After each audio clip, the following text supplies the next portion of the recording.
being exposed to one chemical at a time. When you're outside taking a deep breath, you're breathing in several different chemicals. So what is the cumulative impact on your system when you're taking that in? You know, and so hopefully out of this partnership comes the cumulative and the longitudinal studies that need to be done. For example, in 2005, they stopped testing our children in the Southeast community for lead. Why? We now do not know what the lead level of our children in this community is, even though we have some of the highest lead levels. And before you guys leave, I really want to show you this stuff, because it's amazing when you talk about lead and how you go back to your census tracts, 301, 303, all of these that are surrounding the shipyard and the port are high in lead. And like Bernice said, you know, exposure to lead pre-adolescence could potentially make you more violent post-adolescence, you know. And we hope that something like that, you know, is going to come out of this. I wanted to ask Brian a question regarding, well, two things. And I mentioned this to you the other day, is that, you know, at the end of the day, we realize that the people that sit on the city council are human, but they need to be trained as well, because we have council members going around stating that this is not something that one should want to support, that I've been living all my life and I haven't died yet of cancer, you know, but that type of ignorance, especially from a scientific point, it becomes a hindrance, especially if you have influence. And so we want to ensure that possibly there's some type of environmental justice training. And does the city even have an environmental justice policy?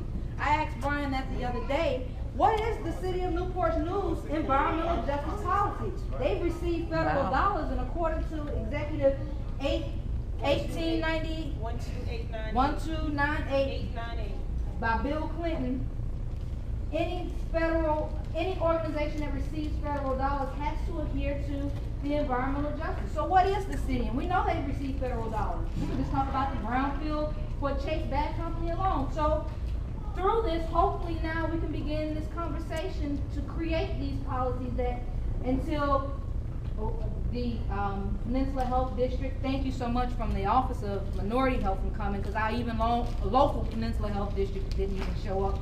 But he told me in a meeting, I'm trying to get him to come, well, until you get to critical mass, we're not going to do that. What?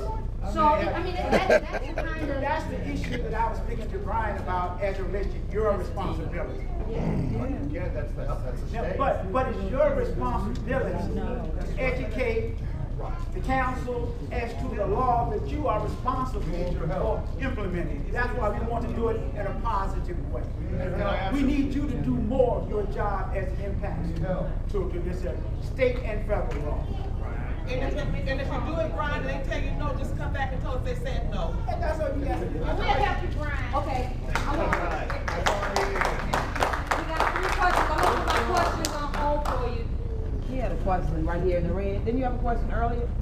I think Bernice was speaking and she said, hold on. Erica, can I just say something about the mobilization issue?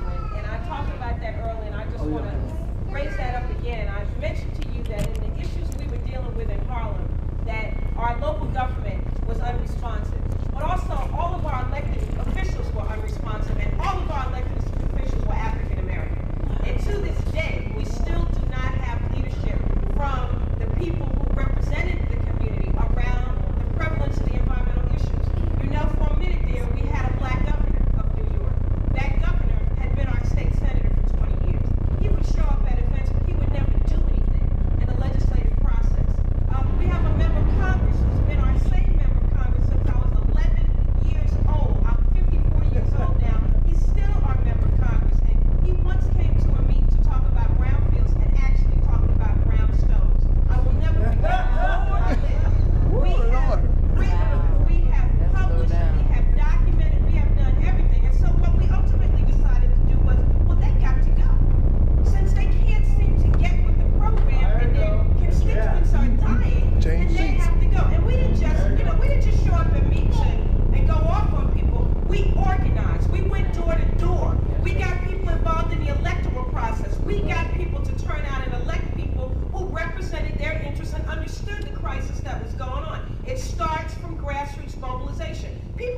respond to pressure when you're organizing. So you've got to be organized to move this agenda to the next level. People will respond to you as long as they know you're gonna be there and you're gonna demand action from them. But if as the sister just said, if every now and again they come out and have a meeting and just a few people show up and nobody holds them accountable and they get elected a year in and year out without having to do anything for that, then why would you work hard? If you don't have to do much, why would you work hard? Make them work hard and make them earn their money.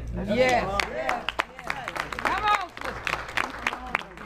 I just got a quick question because I've been out here in my community, of the Southeast community, and working along with the CARE organization when I can. Due to my sickness, I noticed that they mentioned a sickness here of sarcoidosis, which disease. There is no cure, but we're getting from the medical field in the area of a lot of diseases that are coming out. There is no cure.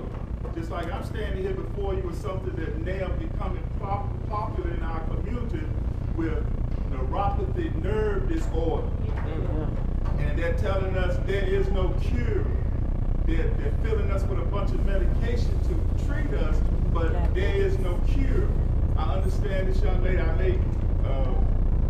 when you were here standing, you was telling us you get the information from them. I think how we're organizing here, we're trying to, as you being the state component, we want you to get out and get the information from them. You get it. Don't take it from them, because a lot of these reports that we're getting, just like when I started this fight with Mayor Frank, he sent me from the city standpoint as a resident to the EPA in Richmond, who sent me a report that I shared with Dr. Holloman and Dawood that we know is full of a bunch of lies. You know, so the city is passing the buck to the state, and the state is passing the buck back to the city, and they all want to say that it all's coming out of Washington. I think this young man I keep giving him a hard time about his sprinklers, but we had a conversation. The conversation is sprinklers all right. The article that she spoke about with the man in the paper about standing up on the top floor of City Hall looking out across his community where he lived and seeing all this smog and dust, coal dust flying all over the community.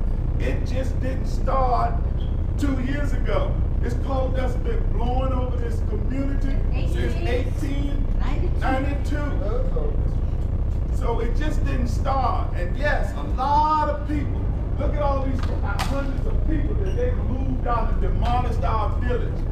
All of those people that moved out of this community, they have asthma and all these diseases.